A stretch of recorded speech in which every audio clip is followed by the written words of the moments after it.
السلام علیکم۔ میں آپ کے لیے ایک بہت خوبصورت کہانی لائی ہوں جو کہ ایک بہت ہی پاکیزہ محبت کے بارے میں ہے۔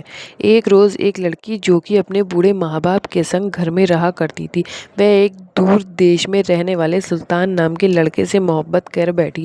اس نے سوچا، یہ مجھ سے کیا گناہ ہو گیا، میں اپنے بوڑھے ماں باپ سے کیا کہوں گی؟ پھر بھی اس نے ہمت کی اور ڈرتے اپنی ماں سے یہ کہا۔ ماں نے اس نے ساری بات اپنے شوہر سے کہہ ڈالی۔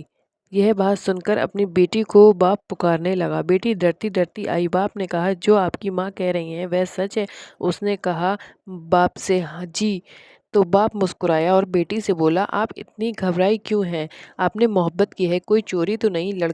لڑکے کو باپ نے بلوایا اور ان دونوں کا نکاح پڑھوا دیا۔ باپ نے اپنے ہاتھوں سے اپنی بیٹی کو رخصت کر دیا۔ وہ خوشی خوشی اپنے شوہر کے ساتھ چلی گئی اور اپنی شادی شدہ زندگی کا آغاز کرنے لگی۔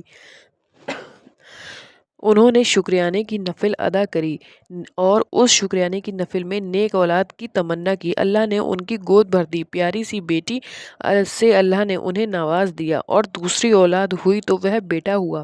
اب ان کے پاس ساری نعمتیں تھیں۔ وقت بیتتا گیا، شوہر کام پہ جاتا تھا، بیوی گھر میں رہ کر اپنے اور دوسرے بچوں کو دینی تعلیم دیتی تھی، سلائی بھی کرتی تھی۔ پھر بچے بڑے ہونے لگے، ماں باپ کی خدمت کرنے لگے۔ اچھا بیج بوگے تو اچھی ہی فصل کاٹو گے۔ ایک دن بچوں کے نانا نانی ختم ہو گئے۔ اب ان بچوں کے ماں باپ رونے لگے۔ ایک دن بیٹی بیٹھی ہوئی بہت آنسوؤں سے پھوٹ پھوٹ کر رو رہی تھی۔ اس نے اپنے ماں باپ کو یاد کرتے ہوئے کہا کہ اے ماں باپ، آپ ہمیں چھوڑ کر چلے گئے۔ وہ بہت ہی رونے لگی۔ تو ایک دن خواب میں اس کے ماں باپ اس کو دکھائی دیے اور کہا، بیٹی ہماری روح کو تکلیف نہ دو، آپ ہمارے اوپر پڑھ کے درود پاک اور ہر سورہ پڑھ کے دم کریں اور ہمیں ان گناہوں سے فارغ کروائیں، ہم سے جو بھی گناہ ہوئے ہیں ہمارے لیے پڑھ کے بخش دیں۔ تو بیٹی نے کہا، ٹھیک ہے، آپ جیسا چاہتے ہیں میں ویسا ہی کروں گی۔ بیٹی ہر روز اپنے ماں باپ کے لیے کلام پاک پڑھتی اور کافی سورہ پڑھ کے بخشتی۔ تو ایک دن بیٹی کو خواب میں اپنے ماں باپ کا چہرہ دکھایا دیا۔